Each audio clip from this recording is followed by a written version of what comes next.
नमस्कार साथियों, स्वागत करते हैं आप सभी का हमारे YouTube चैनल पर। आज के इस वीडियो में 25 जून का जितना भी महत्वपूर्ण हमारा करंट अफेयर्स बन सकता है उसको यहाँ पर हम डिस्कस करने वाले हैं। तो वीडियो में लास्ट तक बने रहिएगा क्योंकि यह वीडियो आपके आने वाली सभी एग्जाम्स के लिए इम्पोर्टेंट होने वाला है। तो चलिए दोस्तों, शुरुआत करते हैं आज के इस वीडियो की। वीडियो शुरू करने से पहले यहाँ पर आपको बता देते हैं कि अगर आप इस वीडियो की पीडीएफ चाहते हैं तो उसके लिए आप हमारा Telegram group success with you भी ज्वाइन कर सकते हैं, जिसकी लिंक इस वीडियो के डिस्क्रिप्शन बॉक्स में आपको मिल जाएगी। तो चलिए दोस्तों, शुरुआत करते हैं आज के इस वीडियो की एक मोटिवेशनल थॉट के साथ। आज का मोटिवेशनल थॉट है कि रात नहीं ख्वाब बदलता है, मंजिल नहीं कारवा बदलता है, जज्बा रखो जीतने का, क्योंकि किस्मत बदले ना बदले पर वक्त जरूर बदलता है। तो हमें जो है अच्छे वक्त का यहाँ पर इंतजार करना है, हमारे वक्त बदलने का जो है हमें यहाँ पर इंतजार करना है और लगातार अपना जो मंजिल है उसकी ओर हमें प्रयत्नशील रहना है। एक ना एक दिन जो है उस मंजिल तक हम जरूर पहुंचेंगे। तो यह था हमारा आज का मोटिवेशनल थॉट। इसी के साथ शुरुआत करते हैं आज के इस वीडियो की। पहला क्वेश्चन हमारे यहाँ पर है कि केंद्रीय वाणिज्य और उद्योग मंत्री पीयूष गोयल ने किस देश में मैंगो फेस्टिवल का उद्घाटन किया है? चार ऑप्शन है, फ्रांस, यूके, बेल्जियम या यूएसए। तो राइट आंसर जो है दोस्तों आपका यहाँ पर बनता है ऑप्शन डी, यूएसए में केंद्रीय मंत्री केंद्रीय सॉरी ऑप्शन सी जो है हमारा यहाँ पर राइट आंसर बनेगा। बेल्जियम में जो केंद्रीय वाणिज्य और उद्योग मंत्री पीयूष गोयल जी, इन्होंने मैंगो फेस्टिवल का उद्घाटन किया है। तो ऑप्शन सी बेल्जियम यहाँ पर हमारा राइट आंसर बनता है। दोस्तों देख लेते हैं इससे जुड़ी कुछ महत्वपूर्ण जानकारी। तो केंद्रीय वाणिज्य और उद्योग मंत्री पीयूष गोयल ने बेल्जियम के ब्रुसेल्स में आयोजित मैंगो फेस्टिवल का उद्घाटन किया। यूरोपीय लोगों के बीच जागरूकता पैदा करना और यूरोप में भारतीय आमों के लिए एक बाजार बनाना, इसको जो है इसके उद्घाटन का प्रमुख उद्देश्य है। तो मैंगो फेस्टिवल का आयोजन आपका कहाँ पर किया जा रहा है? तो बेल्जियम की राजधानी ब्रुसेल्स में इसका आयोजन आपका किया जा रहा है। इसका उद्घाटन किसने किया है? पीयूष गोयल ने किया है। और पीयूष गोयल क्या है? तो वर्तमान में भारत के केंद्रीय वाणिज्य और उद्योग मंत्री है। तो यह आपको यहाँ पर याद रखना है। मैप में आप देख सकते हैं यह जो है आपका ब्रुसेल्स है, यानी कि ये जो छोटा सा आपका यहाँ पर सर्कल बना हुआ है यह आपका ब्रुसेल्स है। और इसको जो है इसके मैप को यहाँ पर जूम करके दिखाया गया है। राजधानी की बात करें तो बेल्जियम की राजधानी ब्रुसेल्स है। मुद्रा यहाँ पर यूरो चलती है। राष्ट्रपति चार्ल्स मिशेल यहाँ के राष्ट्रपति है और प्रधानमंत्री अलेक्जेंडर डी क्रोश यहाँ के प्रधानमंत्री है। चलिए दोस्तों, अगला क्वेश्चन यहाँ पर देखते हैं कि gold refining and recycling report के अनुसार भारत 2021 में कितने टन रिसाइकल करके दुनिया का चौथा सबसे बड़ा गोल्ड रिसाइकलर आपका बनकर उभरा है? चार ऑप्शन है, 178, 168, 78 या ओनली 75। तो दोस्तों राइट आंसर आपका बनता है ऑप्शन डी, ओनली 75 टन का जो है आपका यहाँ पर रिसाइकल करके दुनिया का चौथा सबसे बड़ा गोल्ड रिसाइकलर बनकर आपका उभरा है। तो ऑप्शन डी यहाँ पर हमारा राइट आंसर बनता है। देख लेते हैं इससे जुड़ी कुछ महत्वपूर्ण जानकारी। तो वर्ल्ड गोल्ड काउंसिल की रिपोर्ट के अनुसार भारत दुनिया का चौथा सबसे बड़ा रिसाइकलर बनकर उभरा है और देश ने 2021 में 75 टन रिसाइकल आपका किया है। बात करें कि हमारा जो भारत है आपका चौथे स्थान पर है, तो प्रथम 3 स्थान पर कौन से है? तो पहले स्थान पर आपका चाइना है, दूसरे स्थान पर इटली है और तीसरे स्थान पर संयुक्त राज्य अमेरिका है। तो यह भी हमको यहाँ पर याद रखना है। अगला क्वेश्चन दोस्तों कि भारतीय पुरुष फुटबॉल टीम के कप्तान सुनील छेत्री अंतर्राष्ट्रीय फुटबॉल इतिहास में संयुक्त रूप से पांचवें सबसे ज्यादा गोल करने वाले खिलाड़ी बन गए हैं। तो क्वेश्चन है कि उन्होंने अब किसके रिकॉर्ड की बराबरी कर ली है? चार ऑप्शन है, Cristiano Ronaldo, Mukhtar Dahari, Lionel Messi या आपका यहाँ पर आखिरी ऑप्शन है फेरेंग। तो राइट आंसर आपका यहाँ पर बनता है ऑप्शन डी, फेरेंग के जो रिकॉर्ड है उनके बराबरी इन्होंने यहाँ पर कर ली है। देख लेते हैं कुछ महत्वपूर्ण जानकारी। तो भारतीय पुरुष फुटबॉल टीम के कप्तान सुनील छेत्री अंतर्राष्ट्रीय फुटबॉल के इतिहास में संयुक्त रूप से पांचवें सबसे ज्यादा गोल करने वाले खिलाड़ी बन गए हैं। दिग्गज रियल मैड्रिड और हंगेरियन खिलाड़ी फेरेंग पुस्कास के अंतर्राष्ट्रीय स्तर पर कारनामे करने वाले गोलों की बराबरी कर ली है। तो यह भी हमारे लिए यहाँ पर इंपॉर्टेंट बन जाता है। पांचवें सबसे ज्यादा गोल करने वाले खिलाड़ी बन गए हैं। नाम है इनका सुनील छेत्री, जो कि भारतीय फुटबॉलर है और जो भारतीय फुटबॉल टीम है उसके कैप्टन भी आपके वर्तमान में है। अगला क्वेश्चन है दोस्तों कि हाल ही में संस्कृति मंत्री जी किशन रेड्डी ने किस शहर में ज्योतिर्गमय उत्सव का शुभारंभ किया है? चार ऑप्शन है, नई दिल्ली, लद्दाख, जम्मू कश्मीर या जयपुर। तो दोस्तों राइट आंसर आपका बनता है ऑप्शन है, देश की राजधानी नई दिल्ली में इनके द्वारा ज्योतिर्गमय उत्सव का शुभारंभ किया गया है। तो ऑप्शन है नई दिल्ली, यहाँ पर हमारा राइट आंसर बनता है। तो सीधा सीधा क्वेश्चन आएगा, ज्योतिर्गमय उत्सव का शुभारंभ कहाँ हुआ है? नई दिल्ली में हुआ है। किसने किया है? तो जो भारत के संस्कृति मंत्री है किशन रेड्डी जी, इनके द्वारा इसका शुभारंभ आपका यहाँ पर किया गया है। तो ऑप्शन है नई दिल्ली, यहाँ पर राइट आंसर बन जाता है। अगला क्वेश्चन है दोस्तों कि हाल ही में विश्व बैंक ने किस राज्य में वर्षा आधारित खेती को बढ़ावा देने की परियोजना को मंजूरी दी है? चार ऑप्शन है, हिमाचल प्रदेश, उत्तराखंड, सिक्किम या असम। तो दोस्तों राइट आंसर आपका बनता है ऑप्शन बी, उत्तराखंड में हाल ही में वर्षा आधारित खेती को बढ़ावा देने के लिए विश्व बैंक ने एक परियोजना को मंजूरी दी है। देख लेते हैं इससे जुड़ी कुछ महत्वपूर्ण जानकारी। तो विश्व बैंक ने उत्तराखंड के पहाड़ी क्षेत्रों में वर्षा आधारित खेती को नई ऊंचाइयों पर ले जाने के लिए 1000 करोड़ रुपए की एक परियोजना को मंजूरी दी है। वाटरशेड विभाग द्वारा Uttarakhand climate responsive rain fade farming project लागू की जाएगी। राज्य सरकार ने परियोजना का प्रस्ताव रखा था, जिसका उद्देश्य विश्व बैंक द्वारा वित्त पोषण के लिए ग्रीन हाउस गैस उत्सर्जन को कम करना है। यानी कि कहीं ना कहीं ये जो उत्तराखंड में ये जो परियोजना आपकी स्थापित की जाएगी, किसके द्वारा वित्त पोषित होगी? तो वर्ल्ड बैंक के द्वारा यह आपकी वित्त पोषित होगी। तो यह भी हमारे लिए यहाँ पर इंपॉर्टेंट बन जाता है। चलिए दोस्तों, यहाँ पर उत्तराखंड की बात आई है, तो अगर उत्तराखंड से संबंधित अगर ये 4 क्वेश्चन अगर आपको एग्जाम में देखने को मिलते हैं, तो चारों का क्वेश्चन जो आंसर है आपका उत्तराखंड ही आएगा। पहला क्वेश्चन यहाँ पर बनेगा कि किस राज्य सरकार ने स्वास्थ्य सेवा 2022 में ड्रोन लॉन्च करने की घोषणा की है? तो उत्तराखंड सरकार के द्वारा इसकी जो है आपकी यहाँ पर घोषणा की गई है। अगला क्वेश्चन बनेगा कि किस राज्य में भारत के पहले क्रिप्टो गेमिक गार्डन का उद्घाटन किया गया है? उत्तराखंड में हुआ है। अगला क्वेश्चन बनेगा किस राज्य के लाल कुआं में देश का पहला एरोमेटिक गार्डन खोला गया? उत्तराखंड में खोला गया। अगला क्वेश्चन बनेगा हाल ही में किस राज्य के मुख्यमंत्री ने 1064 भ्रष्टाचार विरोधी मोबाइल ऐप आपका लॉन्च किया है? तो यह भी जो है आपका उत्तराखंड सरकार के द्वारा इसको लॉन्च किया गया है। अगला क्वेश्चन देख लेते हैं दोस्तों कि हाल ही में जारी रिपोर्ट के अनुसार नवीकरणीय ऊर्जा के मामले में भारत कौन से स्थान पर रहा है? बहुत ही इंपॉर्टेंट क्वेश्चन है, क्योंकि कहीं ना कहीं जो भारत सरकार है और जो वैश्विक स्तर पर नवीकरणीय जो ऊर्जा है उसको बढ़ावा दिया जा रहा है, तो उसकी रिपोर्ट हाल ही में आपकी जारी की गई है। तो इसमें हमारा भारत देश जो है कौन से स्थान पर है? 4 ऑप्शन है, पहला, दूसरा, तीसरा या चौथा। तो दोस्तों राइट आंसर आपका बनता है इसमें हमारा मध्य प्रदेश हमारा जो भारत है वह आपका तीसरे स्थान पर है। देख लेते हैं इससे जुड़ी कुछ महत्वपूर्ण जानकारी। तो हाल ही में रेन 21 यानी कि 21वीं सदी के लिए अक्षय ऊर्जा नीति नेटवर्क द्वारा नवीकरणीय वैश्विक स्थिति रिपोर्ट 2022 जारी की गई है। भारत वर्ष 2021 में चीन और रूस के बाद अक्षय ऊर्जा प्रतिष्ठानों में आपका तीसरे स्थान पर रहा है। तो बहुत ही इंपॉर्टेंट क्वेश्चन जो है हमारा यहाँ पे बन जाता है।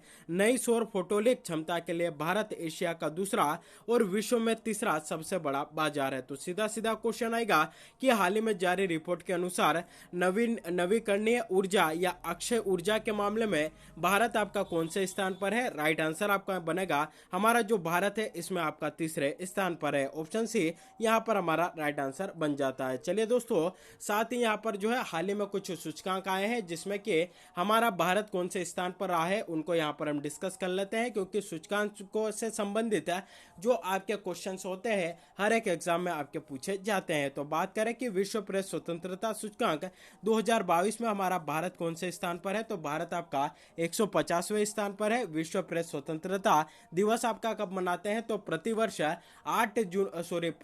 जो है आपका 3 मई को विश्व प्रेस स्वतंत्रता दिवस हमारे द्वारा मनाया जाता है। अगला क्वेश्चन बनेगा कि सिप्री द्वारा वर्ल्ड एक्सपेंडिचर रिपोर्ट 2021 के अनुसार भारत सैन्य खर्चे के मामले में कौन से स्थान पर है? यानी कि सेना पर खर्चा करने के मामले में पूरे विश्व भर में हमारा भारत कौन से स्थान पर है? तो हमारा भारत जो है आपका तीसरे स्थान पर आता है। तो यह हमारे लिए गर्व की बात होनी चाहिए कि कहीं ना कहीं सेना की रक्षा के लिए, सैनिकों के लिए हमारी जो भारत सरकार है सर्वाधिक खर्च कर रही है, जो कि कहीं ना कहीं पूरे विश्व में आपका तीसरे नंबर पर है। अगला क्वेश्चन है कि हाल ही में जारी 2021 वैश्विक खाद्य सुरक्षा सूचकांक में हमारा भारत कौन से स्थान पर है? तो यह आपका 71वें स्थान पर है। तो दोस्तों यह भी इंपॉर्टेंट बन जाता है। अगला क्वेश्चन है हाल ही में जारी Times Higher Education Impact Ranking 2022 में भारत कौन से स्थान पर रहा है? तो इस पर हमारा भारत चौथे स्थान पर रहा है। तो दोस्तों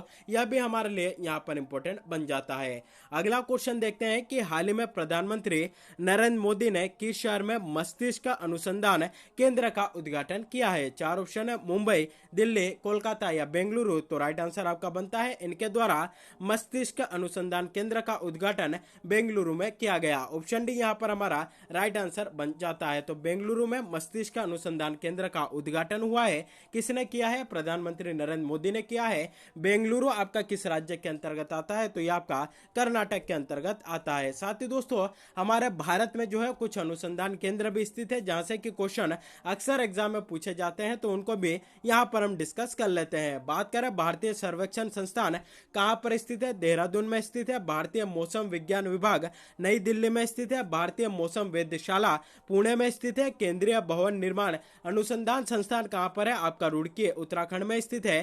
केंद्रीय सड़क अनुसंधान के संस्थान जो है नई दिल्ली में आपका स्थित है। केंद्रीय ईंधन अनुसंधान संस्थान जादूगोड़ा झारखंड में है। केंद्रीय खाद्य प्रौद्योगिकी अनुसंधान संस्थान मैसूर में आपका स्थित है। अगला क्वेश्चन बनेगा केंद्रीय औषधि अनुसंधान आपका कहां पर है? लखनऊ में स्थित है। केंद्रीय चमड़ा अनुसंधान संस्थान चेन्नई में स्थित है। राष्ट्रीय वानस्पतिक अनुसंधान संस्थान लखनऊ में स्थित है। वहीं Bhabha atomic research centre Trombay Maharashtra में आपका स्थित है। अगला क्वेश्चन बनेगा सेंट्रल राइस रिसर्च इंस्टीट्यूट यानी कि जो चावल अनुसंधान केंद्र है वह कहां पर है? तो कटक उड़ीसा में आपका स्थित है। सेंट्रल पोटैटो रिसर्च इंस्टीट्यूट जो आपका आलू अनुसंधान केंद्र है वह आपका कहां पर स्थित है? शिमला में स्थित है। सेंट्रल टोबैको रिसर्च इंस्टीट्यूट तंबाकू अनुसंधान केंद्र राजमुंद्री आंध्र प्रदेश में स्थित है। और सेंट्रल सोल्ट रिसर्च इंस्टीट्यूट यानी कि जो नमक का अनुसंधान केंद्र है केंद्रीय लेवल का वह आपका भावनगर में स्थित है। भावनगर कहां पर आता है? तो गुजरात के अंतर्गत आता है। तो दोस्तों यह भी हमारे लिए इंपॉर्टेंट बन जाता है। अगला क्वेश्चन है दोस्तों बहुत ही इंपॉर्टेंट क्वेश्चन है, आने वाली एग्जाम में जरूर आपको देखने को मिलेगा। तो क्वेश्चन है कि हाल ही में कौन सा राज्य एक राष्ट्र एक राशन कार्ड योजना को लागू करने वाला 36वां राज्य बन गया है? चार ऑप्शन है, झारखंड, असम, छत्तीसगढ़ या केरल। तो दोस्तों राइट आंसर आपका बनता है असम। हाल ही में एक राष्ट्र एक राशन कार्ड योजना को लागू करने वाला देश का 36वां राज्य बना है। तो ऑप्शन है ऑप्शन बी असम जो है हमारा यहाँ पर राइट आंसर बन जाता है। देख लेते हैं असम से जुड़ी कुछ महत्वपूर्ण जानकारी। तो Assam one nation one ration card योजना को लागू करने वाला 36वां राज्य बना है। इसके साथ ORC योजना को सभी 36 राज्यों और केंद्र शासित प्रदेशों में सफलतापूर्वक लागू आपका कर दिया गया है। यानी कि अगर केंद्र शासित प्रदेश अगर यहाँ पर हम मिलाते हैं साथ ही जो हमारे राज्य हैं उनको मिलाते हैं तो टोटल संख्या जो है आपकी यहाँ पर 8 होती है। तो कुल मिलाकर आपके 36 राज्य और केंद्र शासित में दोनों को मिलाकर आपके यहाँ पर 36 हो जाते हैं। अगर आपसे पूछा जाए कि एक राष्ट्र एक राशन कार्ड योजना की शुरुआत कब होती है तो वर्ष 2019 में इसकी शुरुआत की जाती है। असम की यहाँ पर बात आई है तो इसकी राजधानी दिसपुर है। वर्तमान में मुख्यमंत्री हेमंत बिस्वा सोरेन है। वहीं अगर आपसे पूछा जाए कि असम के राज्यपाल कौन है तो जगदीश मुखी है। यह भी हमारे लिए यहाँ पर इंपॉर्टेंट बन जाता है। दोस्तों एक क्वेश्चन आपका यहाँ पर मन में उठ रहा होगा कि सर एक राष्ट्र एक राशन कार्ड योजना आपकी कहाँ क्या है? तो देखिए एक राष्ट्र एक राशन कार्ड योजना के अंतर्गत किसी भी जो व्यक्ति है जो कि राशन कार्ड के लिए आपका पात्र है उसको राशन कार्ड दिया जाएगा।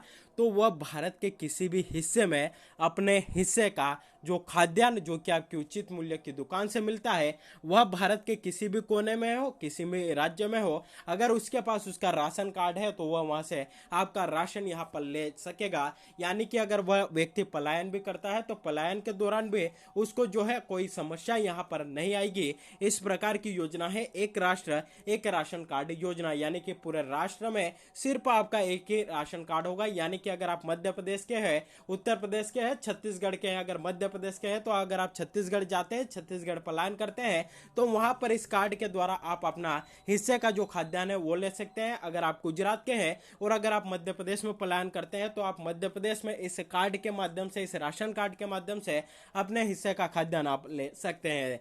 तो यह जो है इस योजना से जुड़ी कुछ महत्वपूर्ण जानकारी थी जो कि आपको याद रखनी है। अगला क्वेश्चन है कि हाल ही में केंद्र सरकार द्वारा सिंगल यूज प्लास्टिक पर कब से पूर्णतया प्रतिबंध लगाया जाएगा?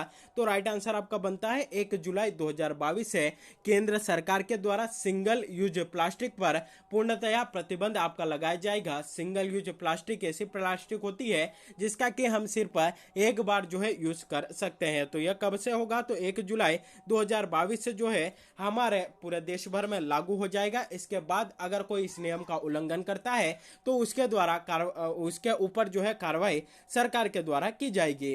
अगला क्वेश्चन है कि हाल ही में federation of international cricket association के पहली महिला अध्यक्ष कौन बनी है? 4 ऑप्शन है, बेथ मुनी, मिताली राज, लिसा स्टालेकर, नताली साइवर। तो राइट आंसर आपका बनता है ऑप्शन सी, लिसा स्टालेकर जो है आपका यहाँ पर राइट आंसर बनता है। तो यह जो है federation of international cricket association की पहली महिला अध्यक्ष बनी है। नाम है लिसा स्टालेकर जो है इसका आपका यहाँ पर नाम है। चलिए दोस्तों, कल जो क्वेश्चन हमने यहाँ पर डिस्कस करे थे करंट के, उनका एक बार हम क्विक रिवीजन कर लेते हैं। पहला क्वेश्चन था कि हाल ही में शिक्षा मंत्री धर्मेंद्र प्रधान ने कहां से राष्ट्रीय योग ओलंपियाड 2022 का उद्घाटन किया था? तो उनके द्वारा नई दिल्ली से इसका उद्घाटन आपका किया जाता है। अगला क्वेश्चन था हाल ही में भारत में कहां से पहली बालिका पंचायत की शुरुआत की गई है? तो इसकी जो शुरुआत है कच्छ गुजरात से आपकी की गई थी। अगला क्वेश्चन था कि हाल ही में किस अंतरराष्ट्रीय हवाई अड्डे को 2022 का विश्व का सर्वश्रेष्ठ हवाई अड्डा यहां पर आपका घोषित किया गया है? तो राइट आंसर बनता है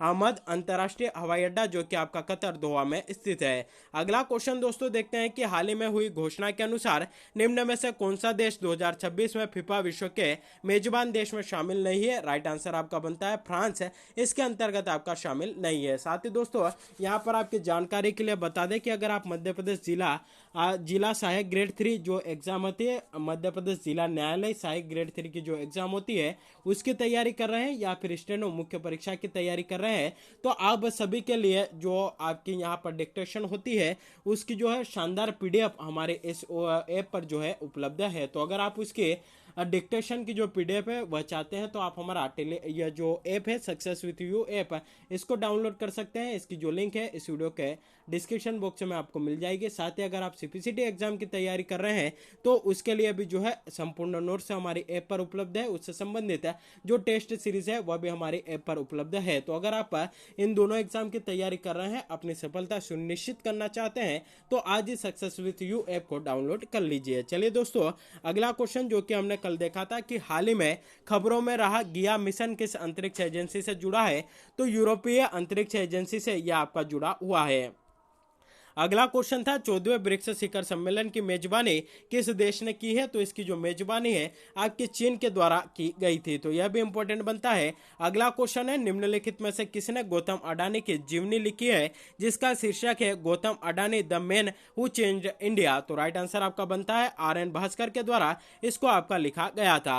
अगला क्वेश्चन था निम्नलिखित में से कौन सा देश फाइनेंशियल एक्शन टास्क फोर्स की ग्रे लिस्ट में बना रहेगा? तो यह हमारा पाकिस्तान बना रहेगा। चलिए दोस्तों, अगला क्वेश्चन देखते हैं कि भारत दिव्यांग क्रिकेट टीम ने किस टीम के खिलाफ लाइफ बॉय कप 2022 टी20 सीरीज जीती है? 4 ऑप्शन है, बांग्लादेश, पाकिस्तान, श्रीलंका या नेपाल। तो दोस्तों राइट आंसर आपका यहां पर बनता है हमारे नेपाल के खिलाफ जो है भारत की जो दिव्यांग क्रिकेट टीम है उसने लाइफ बॉय कप 2022 टी20 सीरीज आपकी जीती है। अगला क्वेश्चन था कि प्रतिवर्ष विश्व संगीत दिवस कब मनाया जाता है? तो प्रतिवर्ष 21 जून को विश्व संगीत दिवस हम यहाँ पर मनाते हैं। दोस्तों कल यहाँ पर आपसे क्वेश्चन पूछा था कि हाल ही में घोषणा के अनुसार निम्न में से कौन सा देश 2026 में फीफा विश्व कप के मेजबान देश में शामिल नहीं है? 4 ऑप्शन थे, फ्रांस, अमेरिका, मेक्सिको और कनाडा।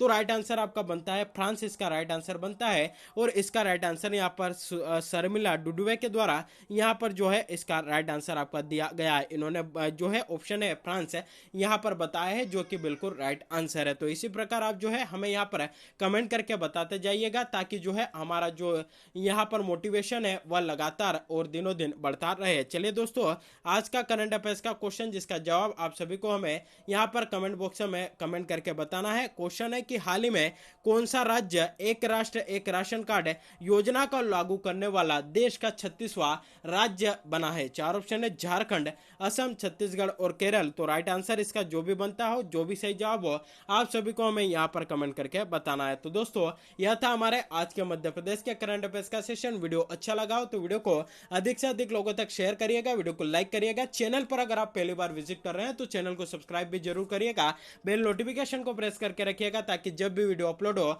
इसकी नोटिफिकेशन सबसे पहले आप तक पहुंचे। तो आज के लिए बस इतना ही, मिलते हैं अगले वीडियो में, तब तक के लिए जय हिंद साथियों।